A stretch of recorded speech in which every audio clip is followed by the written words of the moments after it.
Hello everybody and welcome to the Whiskey Dictionary. We're going to be recapping all of the scotches that I went through in 2023. There's 12 different expressions here, and we're going to start off with the first one I covered of the year, the Aberlour A'Bunadh. I think it's important to show off how much of this I've drank this year, and when you consider how much of the selection I have, going back to the same bottle frequently says something about this. Now, I gave this a rating of buy it at the time, and I solidly support that. I think this is a very sweet, sherried scotch, one that the flavor kind of really defines the genre to me. I love the way that the sherry plays with the lightness of this whiskey, but it's all carried by a slightly higher ABV. So, in terms of the Aberlour A'Bunadh, I am personally very excited to try other Aberlour expressions this year, and that will be something I'm definitely going to be trying for. But this one remains a buy it. The Deanston Virgin Oak is one that I was told multiple times I should try. The Deanston in particular is just a brand that I needed to explore.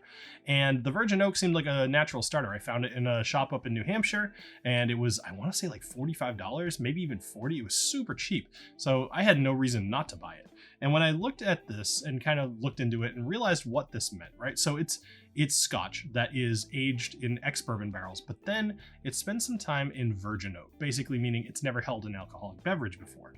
And what that does to this is an interesting change. We're so used to having scotches and everything else aged in ex-bourbon barrels, where they're often taking on caramel, vanilla, or other toasted oak style flavors. But that happened here too, a little bit, but more so when you have that virgin oak, you almost are getting a new flavor that you're not used to getting. Actually, I would say this is very much a bourbon drinker's scotch. And if you're into bourbon, this might be one that you want to explore, especially if you're kind of one of those people who thinks that every scotch is heavily peated and smoked and you don't really love that. This is very much different. So this one got a buy it at the time, and I actually just had a sip of this to remind myself what the flavors are like. Absolutely agree, this is still remaining a buy it, especially at the price point. Talisker is a brand that I've really enjoyed for a long time, and I think I lend a lot of this to my father, right? So my dad, when I first started drinking scotch, he was like, you should try Talisker. Specifically the Talisker Storm is something that he enjoyed, because he really liked just kind of that sea spray and whatever else that Talisker typically has. This is a bit different. I love this whiskey, the Talisker 18. Now here's the problem, is after I reviewed this one, this kind of started disappearing from shelves. I don't lend myself to any cause of that.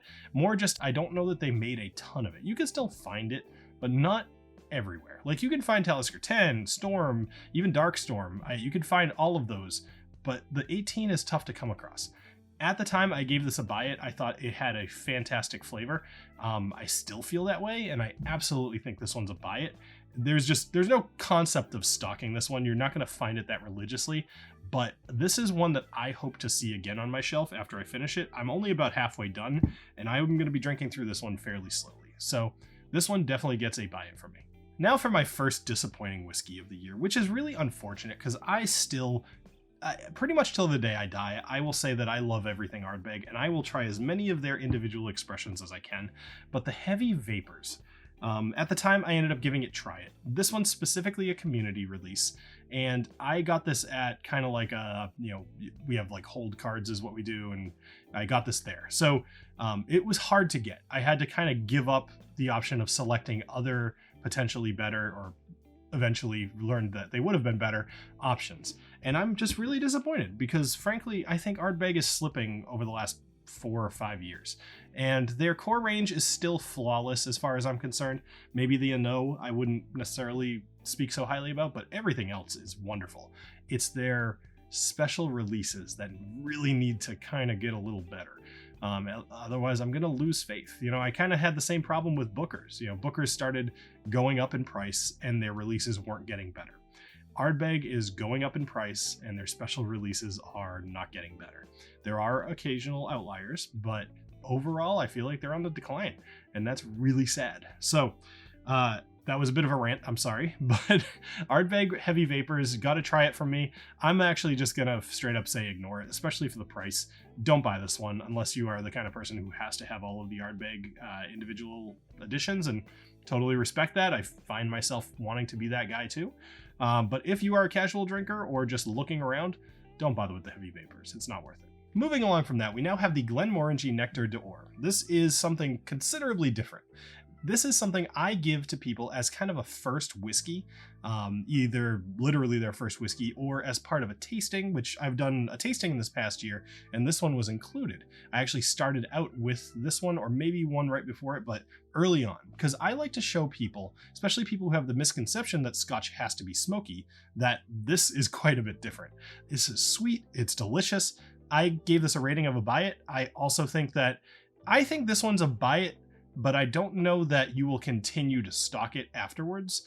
I think it's a wonderful thing to experience, but I also think you might move past it. So given your current level of how you've been interacting with Scotch in the past, maybe it's for you, maybe it's not, but I would recommend that you try it. A Tale of Tokyo. This is a bit of a disappointment for me. So A Tale of Tokyo ends up using Mizunara casks, which anytime that those are being used, I need that whiskey to be good, because it feels like a waste if it's not. And that's something I tend to judge a little harsher. So when I tried this out, and even let me just put this out there, in the off chance that anybody sees this from Glenmorangie or wherever, I love most of what you guys do. I think the Tale series is fantastic. I really hope you keep doing it. So far, you've had a couple misses and a couple of grand slams. So in my opinion, this one was a miss. Mostly, I just don't think the Mizunara really lent itself well to this whiskey. And that was really where it landed for me. I considered this a try it because, like most limited editions, I think they're always worth trying if you can get your hands on them. But otherwise, this would, if I had to give it a rating today, I would say you should probably just ignore this one, especially knowing that the price is a little higher because the Mizunara costs more. Like, I don't think it's a price gouging thing or even an inflation. I just think it costs more to make. So I would ignore this one and look forward to the next tales. Laphroaig Cairdeas is another expression that I really look forward to every year. I feel like a lot of years it's fantastic. This year, I did give it a buy it. I've since kind of changed my mind on that. I think I must have given it a buy it because the idea of having one from every year and having at least one of every edition is appealing to me. And that needs to probably change in the future as far as me recommending things. Like, that's not necessarily your attitude, it's just mine. But regardless, this one I don't think held up. I think I've changed my mind down to a try it. But even that, I think, like, if you can get a shot of it at a bar, it's good to try, or a pour of it, I should say. You're not shooting this stuff. It would be good to try. But I also don't think you should spend the money on this Cairdeas. And the stores seem to be following what I'm saying, because just yesterday I was in a liquor store and I looked. There were several Cairdeases. There were actually several warehouse ones still. But these, I said Cairdeas, this particular one, but there were a number of warehouse one as well. And they're not selling out. I don't think that they're going to sell out. I think that they're going to be there for a while. And this one, I just don't think did it. I think it was a miss, and I'm looking forward to next year's. Let me interrupt myself to remind you that I have some single barrel picks available at WhiskeyDickPicks.com. This is the Apricot Affair. It is a bourbon that is very heavily influenced by an apricot flavor. It's Armagnac finished, 61.5% ABV. Then you have the Stellum, which I consider a bourbon drinker's rye. I like to say it starts off like a bourbon, finishes like a rye. This is 58%. And then we have an Australian whiskey called Starward, which I call the Radiant Red Solera. And the idea here is it's heavy on the red cherry, berry, strawberry kind of stuff. This is a really, really unique whiskey. I love it. Fantastic. Go check it out. WhiskeyDickPicks.com. Yes, that name is fantastic, isn't it? Then we have Compass Box Orchard House. Now, this is going to be kind of maybe a little bit of a questionable read here, but in my opinion, I will plan on stocking this whiskey. Here's why. It's $40. That makes it achievable. It is extremely light and very, very fruity. So it's great to introduce people to Scotch and just any other whiskeys. It is very flavorful. It carries way more flavor than you'd expect.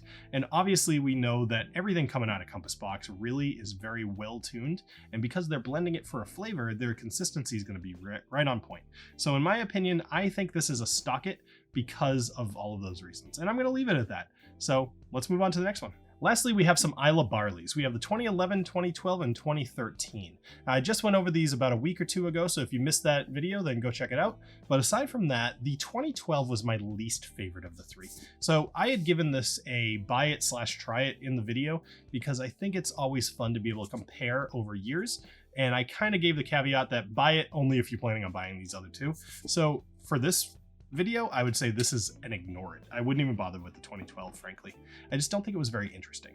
Now the 2011, we'll go into this one next. So the 2011 was very good, but it was a little bit lighter and like not delivering on some of the flavors I was kind of hoping it would.